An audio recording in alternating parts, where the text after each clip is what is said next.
Assalamualaikum warahmatullahi wabarakatuh. Selamat pagi dan salam sejahtera bagi kita semua. Apa kabar teman-teman hari ini? Saya harap semoga teman-teman tetap sehat selalu dan bisa melakukan aktivitas seperti biasanya. Pada kesempatan kali ini, kami dari kelompok 4 kelas akuntansi 2023K akan mempresentasikan materi mata kuliah Bahasa Indonesia mengenai ejaan huruf dan kata baku dengan dosen pengampu Bapak Dadang Rubido S.Hum M.Hum. Sebelum memulai presentasi, izinkan kami memperkenalkan diri terlebih dahulu. Saya Revalina Nesya Apsari sebagai moderator yang akan memandu jalannya presentasi dari awal sampai akhir. Dan dengan rekan-rekan saya sebagai pemateri, yaitu Tika Wulandari dengan NIM 23080694385, Rizky Pradipa Ramadhani dengan NIM 23080694387, Fitri Dewi Lestari dengan NIM 23080694388, Safrina Winta Fatin dengan NIM 23080694389, Melinda Nurlaila dengan NIM 23080694391, Elsa Dwi Satyaningrum dengan NIM 23080694392, dan yang terakhir Reza Rahmat Suryadi dengan NIM 23080694396. Mengingat materi ini dapat memperluas dan menambah wawasan teman-teman, untuk itu nantinya teman-teman dimohon untuk menyimak dan memperhatikan dengan baik materi yang disampaikan oleh pemateri. Sebelum menginjak ke pemaparan materi yang pertama, izinkan saya selaku moderator untuk membacakan materi-materi yang akan disampaikan oleh pemateri. Yang pertama yaitu ada pengertian ejaan, yang kedua pengertian poemi, yang ketiga sejarah ejaan, yang keempat fungsi ejaan, yang kelima pengertian huruf, yang keenam sejarah huruf, yang ketujuh fungsi huruf, yang kedelapan pengertian ejaan huruf, yang ke-9 fungsi ejaan huruf, yang ke-10 aturan ejaan, yang ke-11 pengertian kata baku, yang ke-12 fungsi kata baku, yang ke-13 ciri-ciri kata baku, dan yang terakhir contoh kata baku. Pemaparan materi yang pertama yaitu mengenai pengertian ejaan dan pengertian poemi yang akan dipaparkan oleh rekan saya yaitu Rizky. Kepada Rizky, saya persilahkan. Baik, terima kasih moderator. Saya sebagai pemateri akan menjelaskan mengenai pengertian ejaan. Ejaan adalah proses atau aturan penulisan kata-kata dalam sebuah bahasa. Ini mencakup cara penulisan huruf, tanda baca, dan struktur kata yang digunakan untuk mengkomunikasikan ide dan pesan dalam teks tertulis. Ejaan sangat penting dalam penulisan kata atau kalimat, karena kesalahan dalam ejaan dapat mengubah makna kata atau kalimat, membuat teks sulit dipahami, atau bahkan merusak kesan profesional. Ejaan dalam bahasa Indonesia memiliki pedoman, yaitu PUEB. Adalah singkatan dari Pedoman Umum Ejaan Bahasa Indonesia. PUEB adalah sebuah panduan resmi yang digunakan di Indonesia untuk mengatur aturan ejaan dalam bahasa Indonesia. Tujuan utama PUEB adalah untuk memastikan konsistensi dalam penulisan dan ejaan bahasa Indonesia, sehingga pesan dan teks tertulis dapat dipahami dengan jelas dan akurat. Baik, saya ucapkan terima kasih banyak kepada Rizky yang telah memaparkan materi. Dan untuk materi selanjutnya yaitu mengenai sejarah ejaan dan fungsi ejaan yang akan disampaikan oleh rekan saya Tika. Kepada Tika, saya persilahkan. Baik, terima kasih kepada moderator. Di sini saya akan memaparkan materi sejarah ejaan. Yang pertama, ejaan Van Ophuijsen pada tahun 1901 sampai 1947. Sejarah ejaan bahasa Indonesia diawali dengan ditetapkannya ejaan Van Ophuijsen pada 1901. Ejaan ini menggunakan huruf Latin dan sistem ejaan bahasa Belanda yang diciptakan oleh Charles A. Van Ophuijsen. Yang kedua, ejaan Republik atau ejaan Swandi tahun 1947 sampai 1946. Ejaan Republik berlaku sejak tanggal 17 Maret 1947. Pemerintah berkeinginan untuk menyempurnakan ejaan Van Ophuijsen. Adapun hal tersebut dibicarakan dalam Kongres Bahasa Indonesia I pada tahun 1938 di Solo. Kongres Bahasa Indonesia I menghasilkan ketentuan ejaan yang baru yang disebut ejaan Republik atau ejaan Swandi. Berikutnya yang ketiga, ejaan pembaharuan tahun 1956 sampai 1961. Kongres Bahasa Indonesia II digelar pada tahun 1954 di Medan. Kongres ini digagas oleh Menteri Muhammad Yamin. Dalam Kongres Bahasa Indonesia II ini, peserta kongres membicarakan tentang perubahan sistem ejaan untuk menyempurnakan ejaan Swandi. Yang keempat, ejaan Melindo tahun 1961 sampai 1967. Ejaan ini dikenal pada akhir 1959 dalam perjanjian persahabatan Indonesia dan Malaysia. Perubahan ini dilakukan karena adanya beberapa kosakata yang menyulitkan penulisannya. Akan tetapi, rencana peresmian ejaan bersama tersebut gagal karena adanya konfrontasi Indonesia dengan Malaysia pada tahun 1962. Yang kelima, ejaan baru atau Lembaga Bahasa dan Kesusastraan tahun 1967 sampai 1972. Pada tahun 1967, Lembaga Bahasa dan Kesusastraan yang sekarang bersama Badan Pengembangan dan Pembinaan Bahasa mengeluarkan ejaan baru.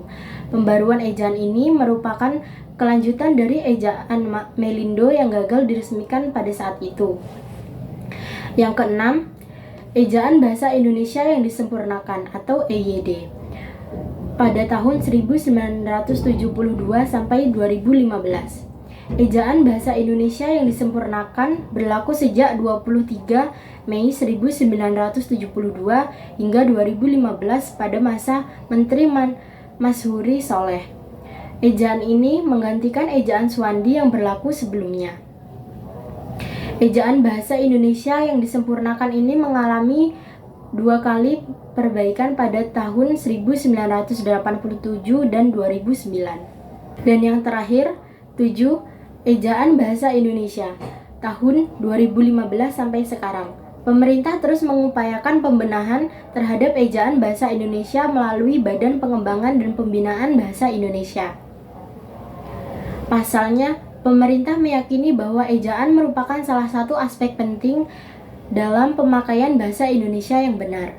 Ejaan Bahasa Indonesia ini diresmikan pada tahun 2015 di masa pemerintahan Joko Widodo dan Anies Baswedan sebagai Menteri Pendidikan dan Kebudayaan Republik Indonesia. Materi berikutnya, fungsi ejaan. Menurut Siti Mutmainah dalam buku Bahasa Indonesia untuk Perguruan Tinggi 2019, ejaan harus diterapkan dalam penulisan bahasa. Ejaan memiliki sejumlah fungsi penting yaitu 1. Landasan pembakuan tata bahasa. Penggunaan ejaan dalam penulisan bahasa akan membuat tata bahasa yang digunakan semakin baku. 2. Landasan pembakuan kosakata serta istilah. Tidak hanya membuat kata bahasa semakin baku, ejaan juga membuat pemilihan kosakata dan istilah menjadi lebih baku. 3. Penyaring masuknya unsur bahasa lain ke bahasa Indonesia. Ejaan juga memiliki fungsi penting sebagai penyaring bahasa lain ke bahasa Indonesia, sehingga dalam penulisannya tidak menghilangkan makna aslinya. Yang terakhir, yang keempat, membantu pemahaman pembaca dalam mencerna informasi. Penggunaan ejaan dalam membuat penulisan bahasa lebih teratur. Hal ini membuat pembaca semakin mudah dalam memahami informasi yang disampaikan secara tertulis. Baik, terima kasih banyak kepada Tika atas materi yang telah dipaparkan. Dan materi selanjutnya yaitu mengenai pengertian huruf dan sejarah huruf yang akan dipaparkan oleh Vivi. Kepada Vivi saya persilahkan. Oke, terima kasih kepada moderator. Di sini saya akan menjelaskan tentang pengertian huruf dan sejarah huruf. Untuk pengertian huruf sendiri, yaitu simbol atau karakter tertulis yang digunakan dalam penulisan untuk mewakili bunyi atau fonem dalam bahasa tertentu. Huruf-huruf digunakan untuk membentuk kata-kata, kalimat, dan teks-teks tertulis dalam berbagai bahasa di dunia. Contoh alfabet yang umum digunakan adalah alfabet Latin yang digunakan dalam bahasa Inggris dan banyak bahasa lainnya. Alfabet Latin terdiri dari 26 huruf, mulai dari huruf A sampai dengan huruf Z. Oke, next slide. Menjelaskan tentang sejarah huruf. Sekitar tahun 4000 sebelum Masehi, teks berupa tulisan yang terdiri dari beberapa huruf yang sudah ada di Mesir. Buktinya dapat ditemukan pada perpustakaan tertua di Mesir. Huruf yang dipakai oleh orang-orang Mesir saat itu dikenal dengan huruf hieroglif. Nah, sekarang sistem huruf yang kita pakai saat ini dikenal dengan sistem huruf alfabet. Huruf alfabet atau abjad yang kita kenal saat ini memiliki sejarah penemuan yang panjang. Huruf mengalami proses evolusi dari bentuk yang tidak beraturan dan sulit dibaca hingga seperti saat ini yang kita kenal. Ada perkembangan huruf di beberapa zaman. Pertama, pada Mesir kuno.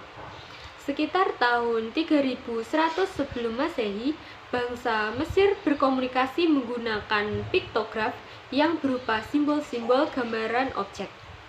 Piktograf sendiri berasal dari dua kata, piks dan graf, yaitu dari kata piktograf yang artinya tulisan.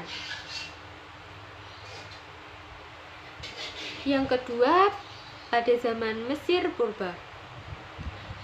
Ada keterangan menyatakan bahwa huruf bermula di daerah Mesir purba, yaitu sekitar tahun 2700 sebelum Masehi. Ketika itu, masyarakat Mesir purba membuat huruf hieroglif sebanyak 22 dengan tujuan mempersembahkan konsonan individu dari bahasa yang mereka gunakan. Sejarah penemu huruf berlanjut dengan penciptaan alfabet Phoenician sekitar tahun 1300 sebelum Masehi. Alfabet ini digunakan oleh bangsa Fenisia untuk menulis bahasa Fenisia. Alfabet Phoenician terdiri dari 23 simbol, dengan huruf pertamanya berupa gambar sederhana berbentuk kepala banteng.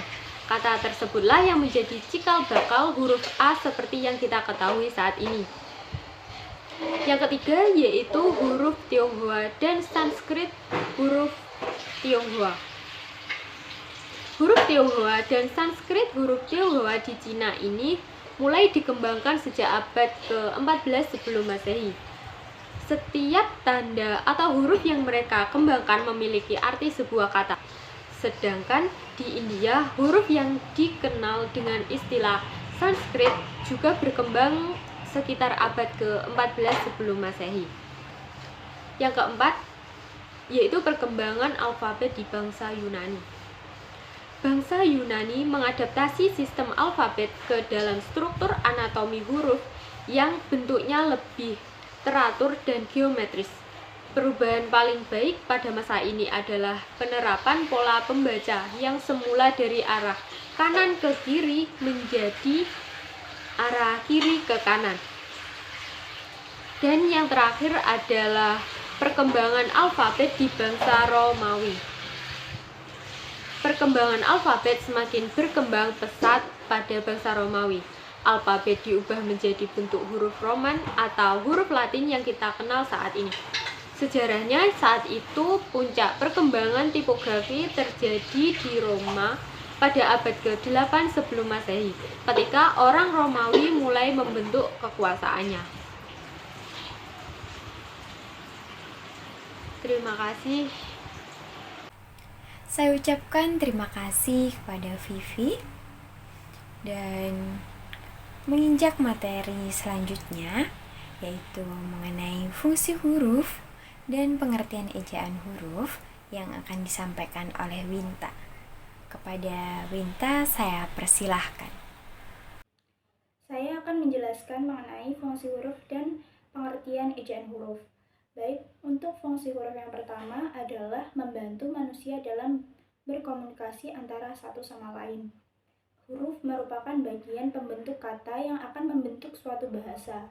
Bahasa digunakan sebagai alat komunikasi yang paling ampuh dalam kehidupan bersama dalam suatu masyarakat. Manusia memakai bahasa dalam seluruh kesehariannya. Yang kedua adalah membantu kita menyampaikan ide, informasi, dan komunikasi melalui tulisan. Huruf adalah salah satu tanda atau karakter yang digunakan dalam penyusunan bahasa tertulis untuk menyampaikan suatu makna atau pesan. Huruf berfungsi sebagai alat untuk menghasilkan bahasa tulisan dan memberi tanda dalam penulisan yang diperlukan untuk menyampaikan informasi.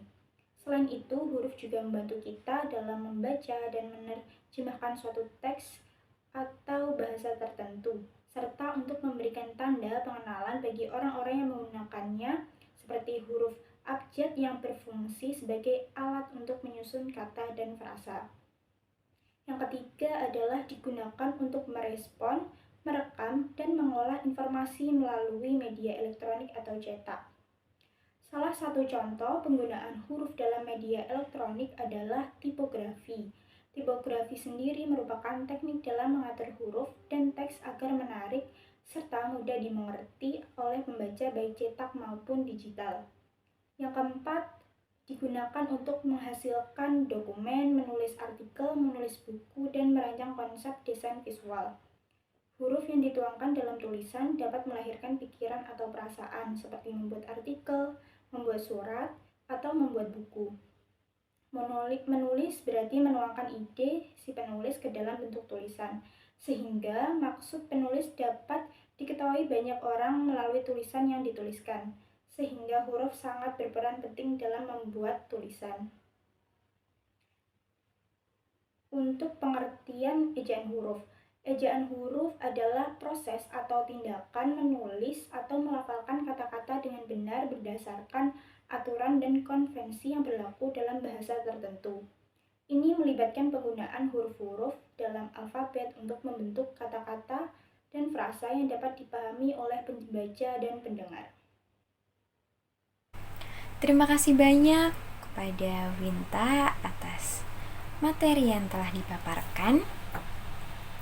Dan materi selanjutnya yaitu mengenai fungsi ejaan huruf dan aturan ejaan yang akan disampaikan oleh Melinda dan Rizky. Kepada Melinda dan Rizky, saya persilahkan. Terima kasih moderator atas waktunya. Saya, Melinda Nurlaila, akan memaparkan tentang fungsi dari ejaan dan huruf. Di sini, fungsi dari ejaan huruf memiliki beberapa fungsi. Di antaranya, yang pertama, sebagai klarifikasi bunyi. Bunyi dalam berbahasa Indonesia sendiri dibagi menjadi dua, yaitu bunyi vokal dan bunyi konsonan. Yang kedua, sebagai pemahaman yang konsisten. Yang ketiga, sebagai komunikasi yang efektif. Yang keempat, sebagai preservasi bahasa. Yang kelima, penting dalam pendidikan. Mengapa dikatakan penting dalam dunia pendidikan?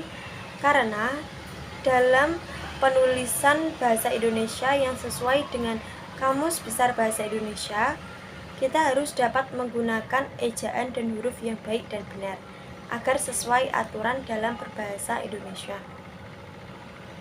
Yang keenam, sebagai basis untuk pencarian kata. Yang ketujuh, sebagai alat bantu pengucapan. Yang kedelapan, kejelasan hukum dan dokumen resmi. Dan yang kesembilan, sebagai identitas budaya. Dikatakan sebagai identitas budaya karena bahasa nasional dari Indonesia adalah bahasa Indonesia. Jadi sebagai warga negara Indonesia, kita harus dapat menggunakan bahasa Indonesia dengan baik dan benar, dengan ejaan dan hurufnya yang sesuai dengan aturan dalam berbahasa Indonesia. Terima kasih moderator untuk waktunya. Saya, Meli dan Nurlaila, akan memaparkan materi tentang aturan-aturan ejaan dalam berbahasa Indonesia yang baik dan benar. Sebelum kita mengetahui aturan-aturan ejaan dalam berbahasa Indonesia, kita harus mengetahui pengertian dari aturan ejaan tersebut. Aturan ejaan sendiri adalah seperangkat pedoman dan ketentuan yang digunakan untuk menentukan cara mengeja kata-kata dengan baik dan benar dalam penggunaan bahasa Indonesia. Aturan ejaan berperan penting dalam menjaga konsistensi dan pemahaman dalam bahasa tersebut. Dalam bahasa Indonesia, terdapat sejumlah aturan ejaan yang diatur oleh Pedoman Umum Ejaan Bahasa Indonesia yang disempurnakan atau yang biasa disebut dengan PUEB. Nah, berikut adalah beberapa aturan ejaan dalam bahasa Indonesia. Yang pertama, aturan ejaan konsonan ganda. Ketika huruf konsonan yang sama bertemu dalam sebuah kata, hanya perlu dieja satu konsonan tersebut. Contoh, papan. Yang kedua, aturan ejaan konsonan himpunan. Ketika ada beberapa huruf konsonan yang berurutan dalam kata, harus dieja semua konsonan tersebut. Contoh, psikologi. Yang ketiga, aturan ejaan kata serapan. Kata-kata serapan dari bahasa asing harus dieja sesuai dengan asalnya. Contoh, resepsi. Yang keempat, aturan ejaan diftong. Apa sih diftong itu? Diftong adalah penggabungan dua huruf vokal yang menghasilkan satu suara. Ejaan diftong harus dipertahankan. Contoh, selesai. Yang kelima, aturan ejaan penggabungan huruf. Dalam beberapa kata, huruf K dapat menjadi K atau KH, tergantung pada kata yang digunakan. Contoh, kemungkinan dan hilaf. Yang keenam, aturan ejaan kata kerja dasar. Kata kerja dasar diakhiri dengan huruf K atau W sesuai dengan aturannya tertentu. Contoh, kerja dan rawat. Baik, akan saya lanjutkan. Yang ketujuh, aturan ejaan vokal tunggal dan ganda. Yang pertama, ejaan vokal tunggal. Vokal tunggal digunakan dalam kata-kata tunggal. Dalam hal ini, hanya satu huruf vokal yang digunakan dalam suku kata yang bersangkutan. Contoh kata-kata dengan vokal tunggal adalah bola, meja, jalan, dan buku. Yang kedua, ejaan vokal ganda. Vokal ganda digunakan dalam kata-kata yang memiliki bentuk jamak, diakhiri dengan i. Dalam hal ini, dua huruf vokal identik digunakan dalam suku kata yang bersangkutan. Contoh kata-kata dengan vokal ganda yang pertama dalam bentuk singular atau tunggal, seperti anak, maksudnya adalah anak laki-laki, gelas, yang artinya wadah minum. Yang kedua dalam bentuk jamak, seperti anak-anak, anak laki-laki dalam bentuk jamak. Gelas-gelas, artinya wadah minum dalam bentuk jamak. Perbedaan antara vokal tunggal dan ganda itu penting karena penggunaan yang tepat mengikuti aturan ejaan akan mempengaruhi pemahaman kata. Oleh karena itu, saat menulis atau membaca, penting untuk memahami konteks kata, apakah dalam bentuk tunggal atau jamak, sehingga vokalnya dapat dieja sesuai dengan aturan yang berlaku. Penting untuk diingat bahwa aturan ejaan ini mencakup vokal A, I, U, E, dan O. Memahami perbedaan antara vokal tunggal dan ganda akan membantu kita mengeja kata-kata dengan benar dalam bahasa Indonesia. Baik, yang selanjutnya yang ke-8, aturan ejaan awalan dan akhiran. Yang pertama, aturan ejaan awalan. Awalan me pada kata kerja dapat berubah menjadi meng atau men, tergantung pada suku kata yang mengikuti.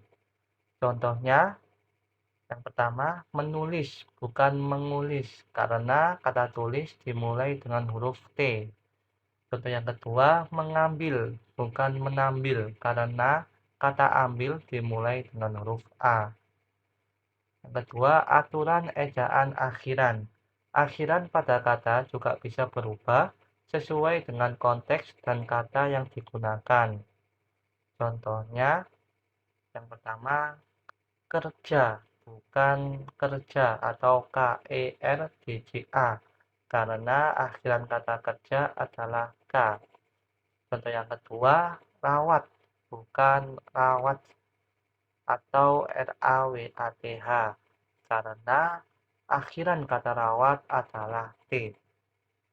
Penting untuk memahami bahwa aturan ejaan ini mempengaruhi kata kerja dan memungkinkan perubahan awalan atau akhiran sesuai dengan kata yang digunakan. Pemahaman aturan ejaan ini membantu dalam mengeja kata-kata dengan benar dan sesuai dengan tata bahasa Indonesia. Selanjutnya yang ke-9, aturan ejaan alfabetisasi, yaitu aturan yang mengatur cara mengurutkan kata-kata dalam urutan alfabet atau urutan abjad. Ini penting dalam banyak konteks, terutama ketika Anda mengumpulkan daftar kata-kata atau nama dalam urutan tertentu, seperti dalam indeks, daftar kamus, atau dalam penyusunan daftar nama. Ada beberapa aturan umum dalam ejaan alfabetisasi. Yang pertama, urutan alfabet. Bahasa Indonesia mengikuti urutan alfabet standar yang dimulai dengan huruf A dan berakhir dengan huruf Z. Aturan yang kedua, huruf besar dan kecil. Biasanya dalam ejaan alfabetisasi, huruf besar dan huruf kecil dianggap sama. Artinya, kata-kata dengan huruf besar dan huruf kecil akan diurutkan bersamaan. Contoh, kata Andi pakai A besar dan kata Andi pakai A kecil akan dianggap sama dan ditempatkan bersama dalam daftar alfabetisasi. Aturan yang ketiga, perhatikan tanda baca. Tanda baca seperti koma, titik, dan spasi diabaikan dalam ejaan alfabetisasi. Kata-kata dengan tanda baca yang sama dianggap sama. Contoh katanya adalah kata adalah dan kata adalah pakai titik akan dianggap sama dalam alfabetisasi. Aturan yang keempat, huruf di depan angka. Ketika Anda memiliki kata-kata yang dimulai dengan huruf diikuti oleh angka, urutan alfabetisasi biasanya mengabaikan angka dan memerhatikan huruf pertama.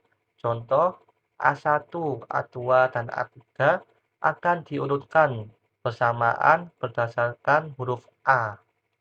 Aturan yang kelima, nama orang dan organisasi.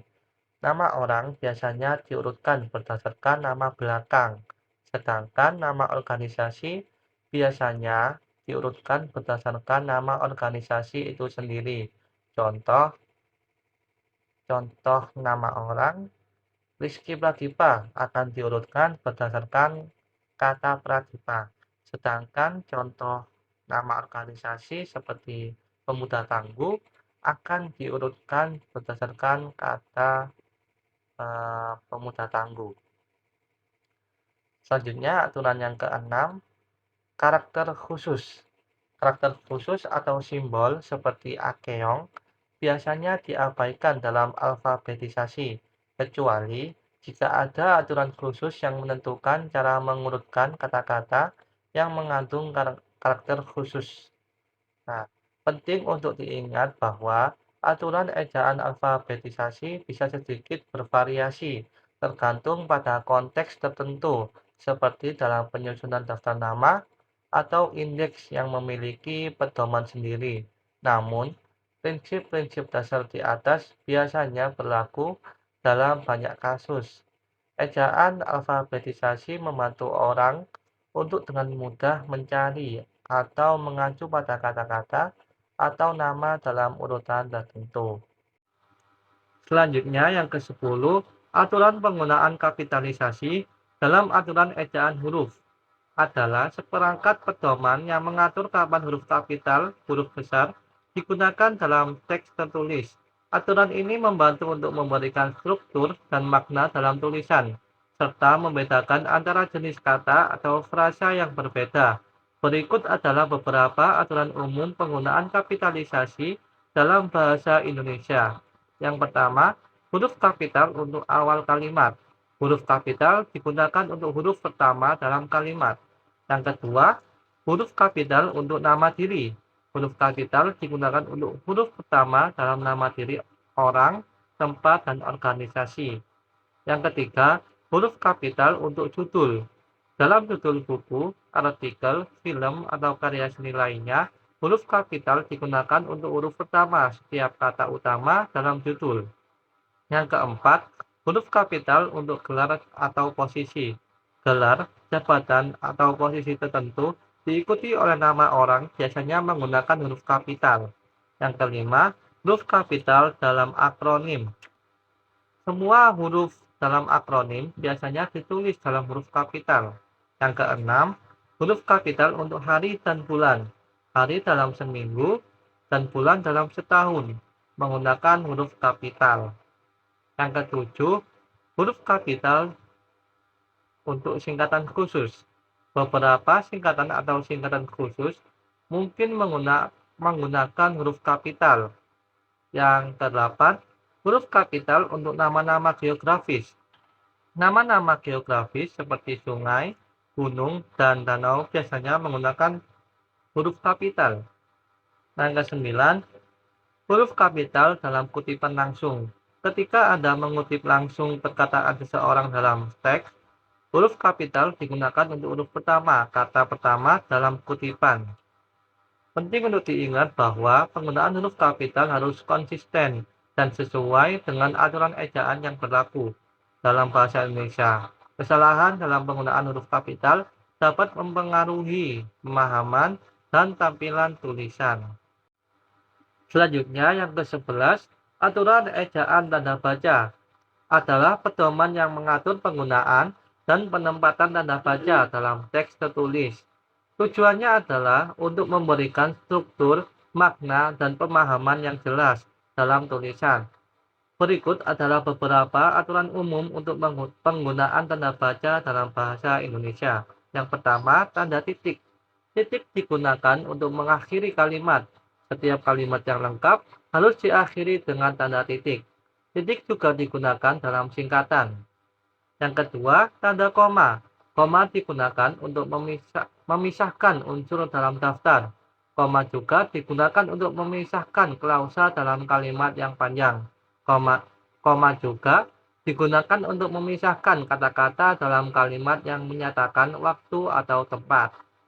Yang ketiga, tanda titik koma. Titik koma digunakan untuk memisahkan klausa dalam kalimat panjang atau untuk menandai hubungan erat antara dua klausa dalam kalimat.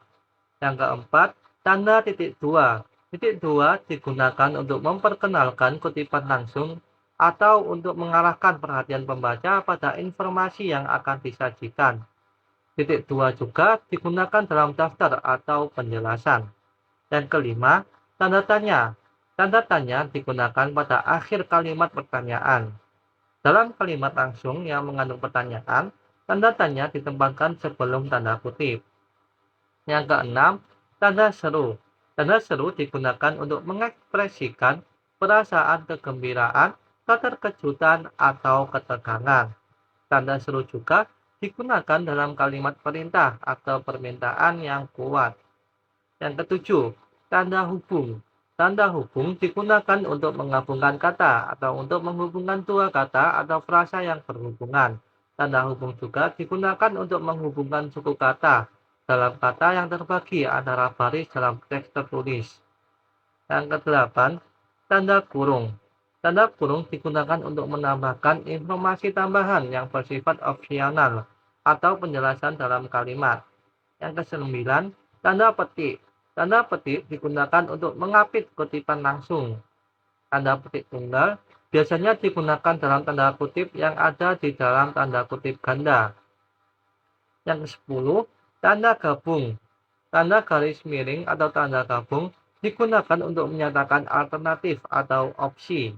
Yang ke-11, tanda panah. Tanda panah digunakan untuk mengarahkan perhatian ke arah yang ditunjukkan. Baik, selanjutnya yang ke-12. Aturan ejaan kata serapan dari bahasa asing adalah panduan yang mengatur bagaimana kata-kata yang berasal dari bahasa asing dieja dan digunakan dalam bahasa Indonesia. Ini penting untuk memastikan konsistensi dan pemahaman dalam penggunaan kata-kata serapan. Berikut beberapa aturan umum terkait ejaan kata serapan. Yang pertama, ejaan sesuai bahasa asal. Kata-kata serapan harus dieja sesuai dengan ejaan bahasa asalnya. Ini berarti penggunaan huruf, suara, dan pengejaan harus tetap sama. Yang kedua, penyesuaian bunyi. Beberapa kata serapan mengalami penyesuaian bunyi untuk memudahkan pengucapan dalam bahasa Indonesia. Yang ketiga, penggunaan huruf kapital. Kata-kata serapan yang merupakan nama merek atau nama dagang seringkali ditulis dengan huruf kapital. Yang keempat, infleksi dan reduplikasi. Kata-kata serapan dapat mengikuti aturan infleksi dan reduplikasi dalam bahasa Indonesia. Yang kelima, ketentuan khusus. Beberapa kata serapan memiliki ketentuan khusus dalam ejaan dan penggunaannya. Yang keenam, perubahan makna. Beberapa kata serapan mungkin memiliki makna yang sedikit berbeda atau disesuaikan dengan konteks dalam bahasa Indonesia. Yang ketujuh, pelafalan. Pastikan pelafalan kata-kata serapan sesuai dengan pengucapan bahasa Indonesia. Jika ada perbedaan dalam pelafalan antara bahasa asal dan bahasa Indonesia, ikuti pelafalan yang benar dalam bahasa Indonesia. Penting untuk mengikuti aturan ejaan kata serapan agar tulisan Anda tetap konsisten dan mudah dipahami oleh pembaca yang berbicara dalam bahasa Indonesia. Ejaan yang benar juga membantu memelihara integritas bahasa Indonesia sambil memungkinkan penggunaan kata-kata serapan yang relevan dari bahasa asing. Terima kasih banyak kepada Melinda dan Rizky atas materi yang telah dipaparkan. Untuk materi selanjutnya yaitu mengenai pengertian kata baku dan fungsi kata baku yang akan disampaikan oleh rekan saya Elsa. Kepada Elsa, saya persilahkan. Baik, terima kasih moderator. Di sini saya akan membahas mengenai pengertian kata baku beserta fungsinya. Pertama, kata dapat dikatakan sebagai bentuk yang sangat kompleks yang tersusun atas beberapa unsur. Kata dalam bahasa Indonesia terdiri atas satu kata atau lebih. Kata dapat dimaknai sebagai bagian yang sangat penting dalam kehidupan berbahasa. Kata baku sering dijadikan sebagai pembahasan dalam mata pelajaran bahasa Indonesia. Kata baku dalam bahasa Indonesia berhubungan dengan penyerapan kosakata bahasa asing dan berhubungan juga dengan kaidah penulisan yang benar.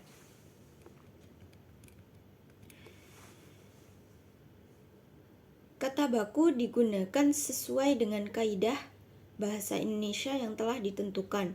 Kamus Besar Bahasa Indonesia atau KBBI merupakan sumber utama dan menjadi acuan untuk menentukan kata baku bahasa Indonesia.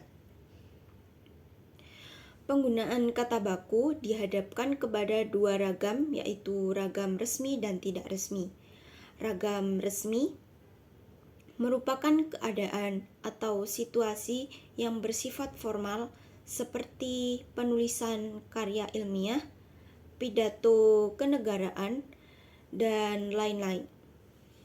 Untuk ragam tidak resmi merupakan keadaan atau situasi yang bersifat tidak formal, seperti dalam percakapan sehari-hari.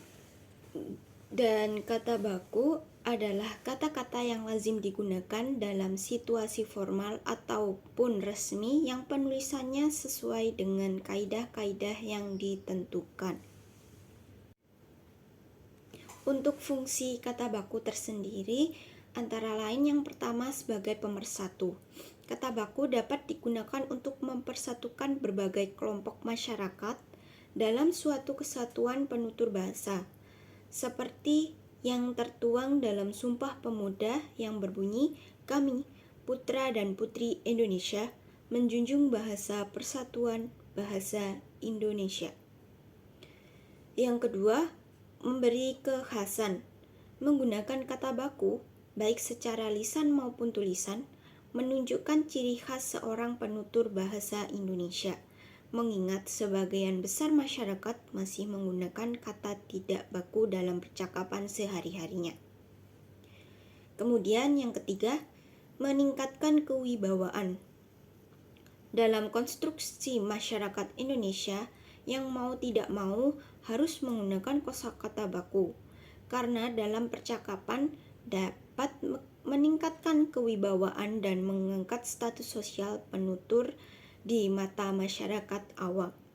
Dan yang terakhir, sebagai kerangka acuan.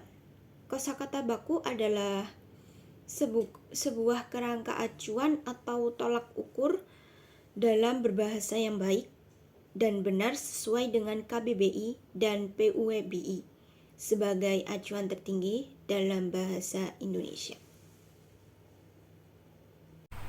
Saya ucapkan terima kasih kepada Elsa atas materi yang telah dipaparkan, dan materi yang terakhir yaitu mengenai ciri-ciri kata baku dan contoh kata baku yang akan disampaikan oleh Reza. Kepada Reza, saya persilahkan. Selanjutnya adalah ciri-ciri kata baku. Yang pertama, tersusun dengan benar. Kata baku terdiri dari huruf-huruf yang disusun dengan benar sesuai dengan tata bahasa yang berlaku. Ini mencakup penggunaan huruf besar dan kecil yang sesuai. Kedua, diterima secara luas. Kata baku biasanya diterima dan digunakan secara luas oleh masyarakat berbahasa Indonesia. Mereka biasanya tercantum dalam kamus-kamus bahasa Indonesia resmi. Ketiga, dijelaskan dalam kamus. Kata baku dapat ditemukan dalam kamus-kamus berbahasa Indonesia seperti Kamus Besar Bahasa Indonesia atau KBBI yang merupakan acuan resmi untuk berbahasa Indonesia. Yang keempat, penggunaan konsisten. Kata baku digunakan secara konsisten dalam berbagai konteks dan tulisan resmi, termasuk dalam publikasi resmi, media massa, dan dokumen-dokumen pemerintah. Yang kelima, kemantapan ejaan. Kata baku memiliki ejaan yang tetap dan konsisten sesuai dengan tata eja bahasa Indonesia yang berlaku. Ejaannya tidak berubah-ubah dalam berbagai konteks. Yang keenam, tidak terdapat tambahan imbuhan yang tidak sesuai dengan bahasa resmi. Kata baku biasanya tidak memiliki tambahan prefiks atau awalan atau surfiks yang akhiran yang tidak sesuai dengan tata bahasa resmi. Contoh, kata makan adalah kata baku, sedangkan ngemil meskipun sering digunakan dalam percakapan sehari-hari adalah kata non baku karena menggunakan prefiks eng yang tidak baku. Yang ketujuh, digunakan dalam bahasa tulis. Kata baku lebih cenderung digunakan dalam bahasa tulis seperti dalam buku, surat kabar, dokumen resmi, dan sebagainya. Yang kedelapan, penggunaan yang umum. Kata baku sering digunakan dalam komunikasi formal, pidato, dan tulisan ilmiah. Yang kesembilan, tidak bermakna ganda. Dan yang ke-10, tidak mengandung pleonasme. Berikutnya yaitu contoh kata baku. Berikut adalah contoh kata baku yang sering keliru dalam penggunaan sehari-hari. Yang pertama ada analisis. Biasanya disebutkan dengan analisa. Yang benar adalah atlet, bukan atlet. Esai, S-nya 1 bukan esai. Hierarki, pakai E, bukan hierarki. Kiai, bukan kiai, pakai I. Lalu utang, bukan hutang. Nah, ini yang sering salah, yaitu tobat, bukan taubat. Contoh lainnya yaitu andal, bukan handal. Apotek, bukan apotik. Astronaut, pakai U, bukan astronot. Batalion, bukan batalion, pakai I, batalion. Bercermin, bukan bercermin, pakai R, enggak pakai R. Besok, bukan esok. Blanko, bukan blanko, jadi pakai N aja, nggak pakai G. Terus capai, bukan capek. Cedera, bukan cidera, bukan pakai I. Cengkih, bukan cengkeh, jadi pakai I ya yang benar tuh. Coklat, bukan coklat, jadi pakai E.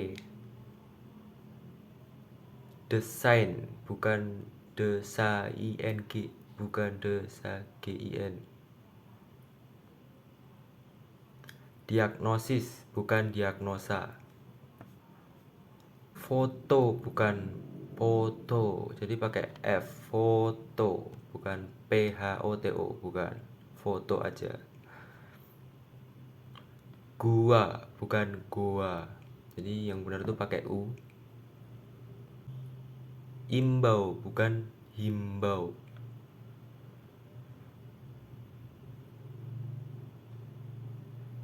Istri, bukan isteri, dan masih banyak lainnya. Terima kasih. Terima kasih banyak kepada Reza atas pemaparan materi yang telah disampaikan. Baik, sesi pemaparan materi pun telah berakhir. Terima kasih banyak kepada para pemateri atas presentasi yang sangat informatif.